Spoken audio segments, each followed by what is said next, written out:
Hi, I'm Jocelyn Kessler. People tell me I see the world a little differently, and maybe they're right. I've always been fascinated by the way humans and animals mirror each other, interact with each other, and even teach each other. That's why I started my podcast, Future Dog. It's about the strange, funny, and meaningful ways life connects us to our animals, our neighbors, and the chaos of our world and beyond. Each episode is a chance to see the world from a new angle, to laugh, to think, and to walk away seeing things just a little bit differently. So if you love animals, stories, or just looking at the world a little sideways, you're in the right place. Welcome to Future Dog. Hi, everyone, and welcome to Future Dog. I am your host, Jocelyn Kessler. Let's get right into it. Why am I doing a podcast like this? Well, I've been around for quite some time. The last 25 years, I've been working with people and animals all across this country, specifically on healing and understanding oneself through their animal, vice versa, okay? Using energy, our minds, emotion. And more importantly, that our animals are a reflection to ourselves. So how can we heal? How can we release trauma? How can we move forward in life? How can we make big, difficult life choices? How can we get through whatever is presented us in life using our animals, our dog, as our guides? That's why my first book, The Secret Language of Dogs, came out some years ago. And I feel like I was the black sheep out in the world of how-to training. And if your dog wags his tail 5 times to the left, it means this. And if it's once to the right, it means this. And it's, everyone's way, it's being alpha, and it's so-and-so's way. And if your dog isn't exactly like this, then you don't have a healthy dog who's got good manners. And I have always felt that that's a bunch of bullshit. We're not all like everyone else as human beings, and we are not all, every dog is not like every other dog. Right down there, individual down to like chromosome, okay? Individual, which means we relate differently to our dogs, and we're different. Everyone's different. We learn differently, and they are different on how they teach. And that is the beauty of having a personality that the dogs do. So for years, that is what I would learn. I would teach others to learn of how to heal yourself through your dog or through your animals, get through humps in the road or blocks in the road, and literally thoroughly change your life with your guide and your mirror right to the right of you to let you know when you get off track without spending thousands of dollars or sitting in a therapist chair all the time. That's basically what I did, and to show the beauty of that relationship and to incorporate it everywhere in life. So, Secret Language Dogs came out. I was the black sheep. Everyone said that could never work. You have to involve training. You have to have authoritarian. You have to be all these things. When I said, I think you just need to have a relationship with them. The book was really written, and a lot of my work was to show you how to have a healthy relationship with yourself, your animals, and the land you sit on. Because if you don't have that, then everything you're down here doing or out here doing and you're trying to do, it's going to go astray. And we don't live in the time that when I wrote that book, we were in a time where it was better to keep everything boxed in our mind, boxed in psychology, boxed how we learn, boxed how we feel about our animals, whatnot. I wanted to change that. So with this podcast, all these years later, now my voice is different. I'm interested in a lot of things, and I am a firm believer that there's a way to put an animal spin or a dog spin on just about everything going on out there, from social to culture to politics to society as a whole to where the world is going, the universe, and just about everything in between. And so with this kind of a weird, quirky way that I deliver and teach, we're going to run this podcast, which means nothing's off limits from who's ever trending to whatever we're talking about to your to your most famous celebrities that you love and the ones that you don't like so much and the ones that could use some improvement, as well as stories out in the world. We're going to take a different spin on what it really means, more of a simpler animal perspective, so to speak, on finding truth in every day with how we deal with ourselves, out in the world, culture, society as a whole, all through the view of animal energy and how that could maybe give us a different perspective as a whole. Here's the thing. Dogs can teach us so many different things in so many different ways, just like a mirror reflection. Let me give you an example. My dog, Mary Grace, came to me like an unplanned pregnancy. I am newly moved into a new area, and I was at a PetSmart, and there was a rescue there. And I got to tell you, it's important to know the mindset, and this is why this example is so good.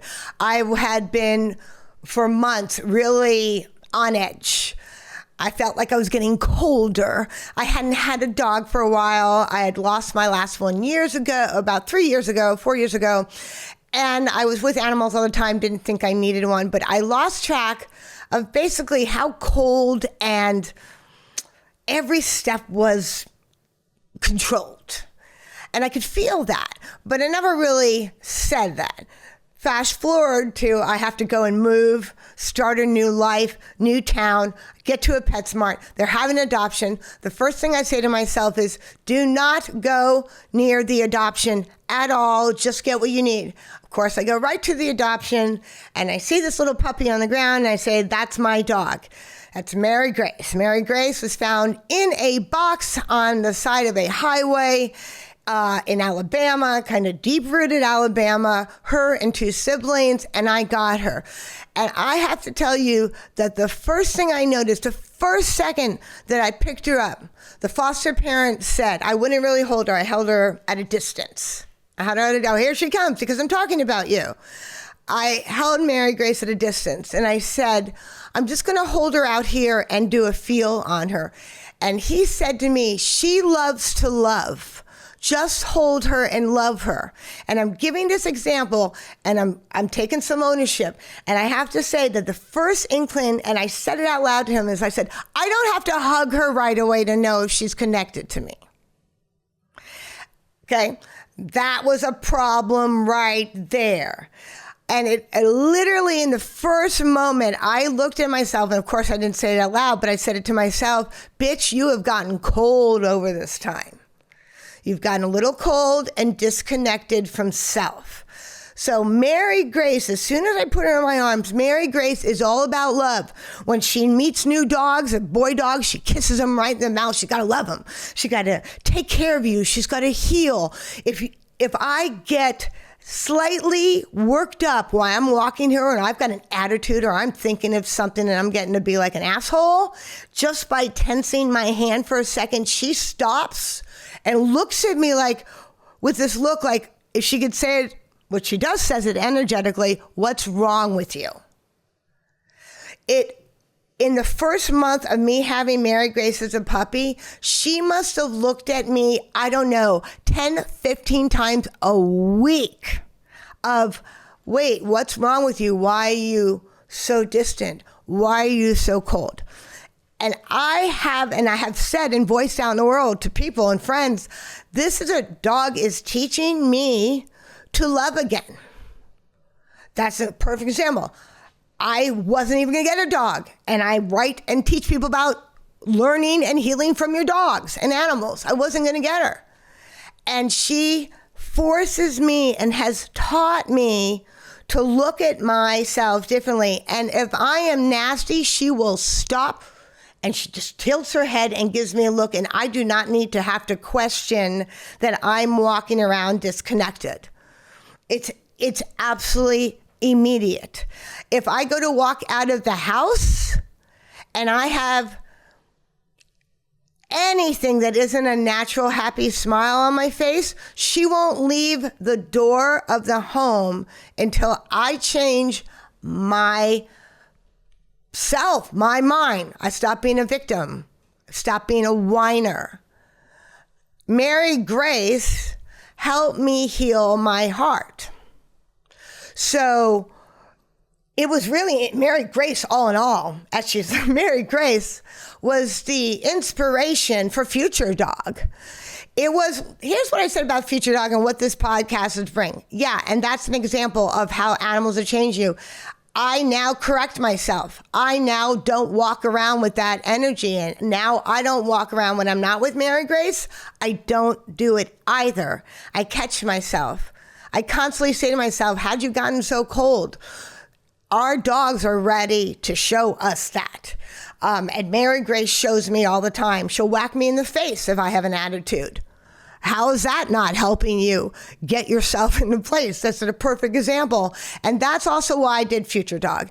And to get to it real quickly, the sense of Future Dog is, I believe that all dogs, basically up until about the last 6 years, are unlike any dog we've ever had. They are different in consumer. They're different in how they out in the world. They are different on how they translate. They are different in how they communicate, and they are at least 10 steps ahead of us right now. They are making their own universe at this point. They are so far ahead. So why did I want to do Future Dog? I didn't want to make a show just about what your dog does or how you can learn from your dog. I wanted to do a show that puts that same perspective and spin on everything we see day in and day out, and then show examples to help you all in the basic ways that'll give you a different perspective on how you learn and how you heal yourself and how you look at the world. Trust me, it'll loosen yourself up a little bit on the world with this new viewpoint. And that alone is a great tool to take with you. So in all honesty, the last 20 plus years of doing this, I had, before Mary Grace, three other dogs. And all three of dogs over the years, in my adult years, all three dogs died of heart failure. Now, one would say, okay, well, heart failure is prevalent around, amongst dogs. But since I'm a firm believer and have seen it in so many different ways, that usually what is weak in you internally has direct effect on your animal. And a lot of the times, animals come to you with a weakness in their body physically that you have to help heal by changing yourself or your thought pattern or something about you that you no longer need, letting that go, becoming your authentic self. That can actually help physical ailments within them and within you. Okay, knowing that's intuitive, and that's also scientific. There are a lot of ways that we have recorded that. I am a firm believer and have taken ownership that usually if we're not doing our self-work, it will have direct impact on our animals. And we don't look at it. We never do. Oh, so-and-so got sick. So-and-so had to be put down. They got this, they got that. And I always say, what's going on with the human being? What's been going on? Because it's got to be fed off of it. So that's no different for me. And I'm big on ownership. We don't do it enough out there in the world. No one takes ownership. I'm big on ownership and humbling oneself because that's the only way to grow and work. And animals do that pretty easily. So I know and knew that I had a lot of heartache.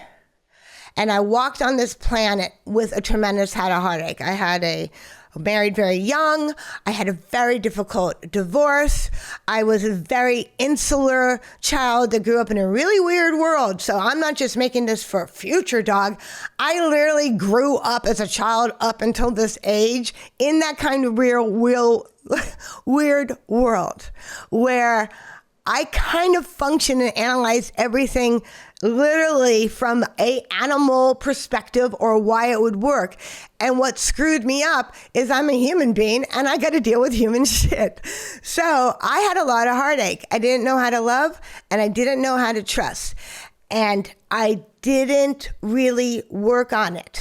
So, interesting. Listen, I said this and I have interest in, and maybe we'll be able to get some images up. We can show some early Jocelyn days, but there has been from the get-go, from the deep-seated from little age, a empathetic chip that won't let me let go the importance of animal or dog in general. And that it's something that we must have and understand for us to function and move forward in any way on this planet. And I didn't know it then, and I didn't know why it made me so freakish, because I could also feel animals, could feel what they needed quicker. I could feel how it translated and connected to human. Even in school, anything I wrote, anything that was taught to me, I would think in a simpler form of how that would affect animal or how they would process it. It's bizarre, but it's what I am. It happens to work now. Maybe it didn't for so long, but it's a necessity and it's something that I had to hang on to. And even though I thought it would never work, and I hung on to what I believed in and that quirkiness of who I am.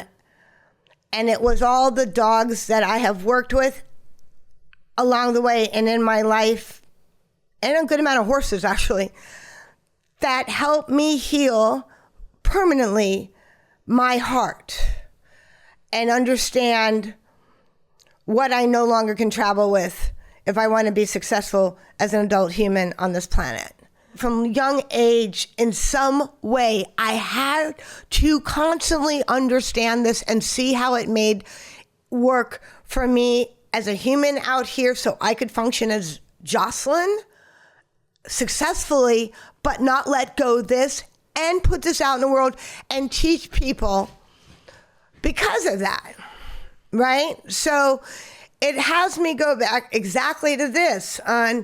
Listen, Mary Grace and I can talk about various entertainment. I mean, we can talk about anything and put a spin on it. Now, one would say, well, everyone talks to your dog. But that goes with what I say in my first book,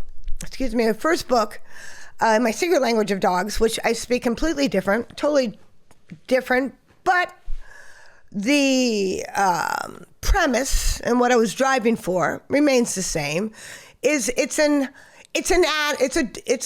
animal, not a human being.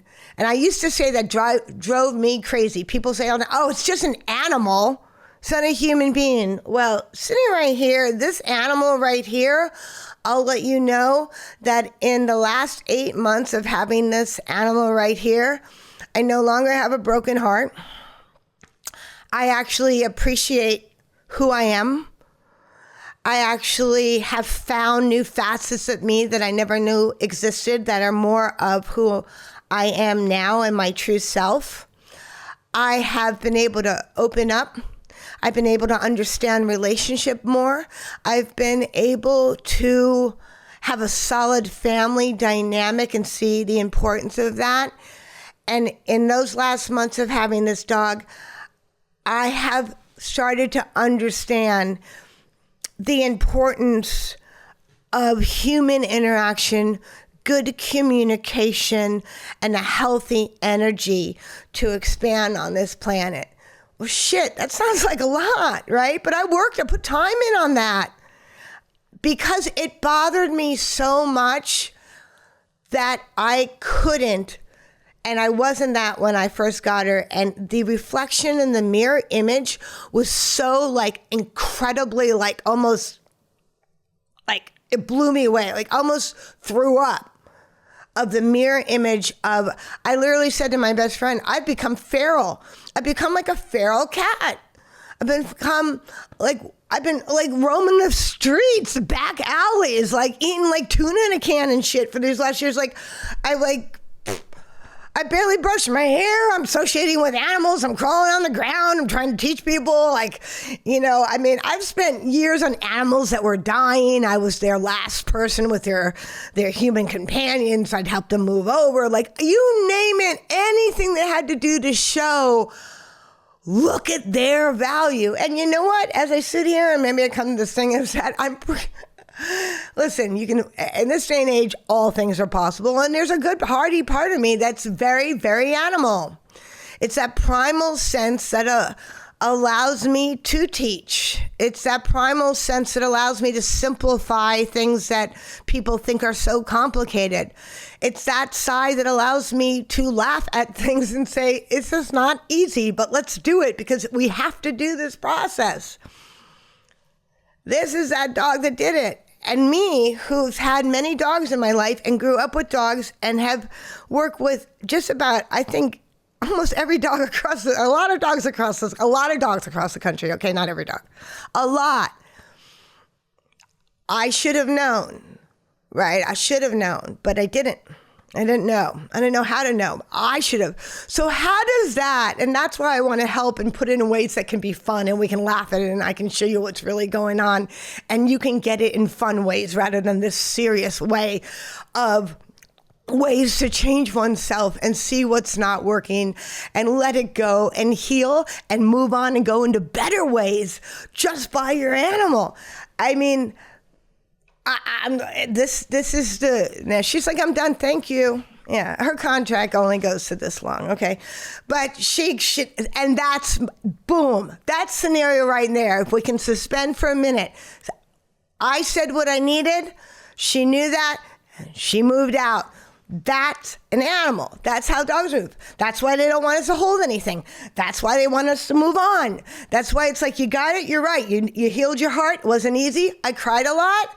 I felt like an asshole a lot, but I have my heart back. Now I can see what to do with it. That's from Mary Grace.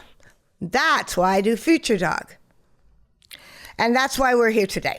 And so I would say that for myself and for anyone else who had some earlier years, no matter what you do and who you are out there, where you didn't know why you were here. You didn't know why you were doing it.